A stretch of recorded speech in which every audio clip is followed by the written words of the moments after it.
দায়িত্বশীল কবুতর কাকে বলে তাই একটু আপনাদেরকে দেখাই।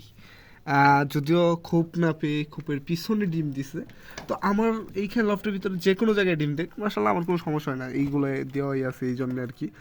কারণ হচ্ছে যেহেতু আমি পুরো লফটাই তেমনভাবে আক্রমণের কোনো ইয়ে নাই, বাট একটু বাতাস হয়তো বা চলাচল করে, তো যাই হোক ভাই একটু দায়িত্বশীলতাটা দেখেন। ও রে ভাই ওই দিকে দৌড় দিছে।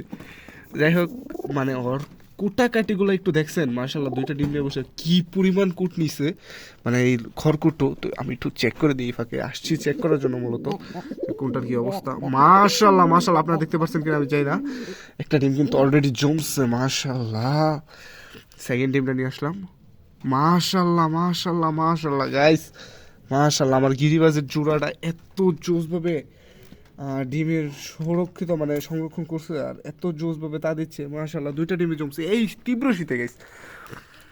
মাশাল্লাহ, আর এই যে হচ্ছে নটটা, এই দেখেন কি অবস্থা ভাই, ওর চোখটা দেখছেন, মাশাল্লাহ উড়ে ভাই, দুইটা প্রায় 1.5 ঘন্টা প্লাস উড়ে, মানে আমি উড়াই না এমনিতেই ওরা উড়ে, আর যদি উড়াই তাহলে তো 3 ঘন্টা প্লাস উড়বে ইনশাল্লাহ।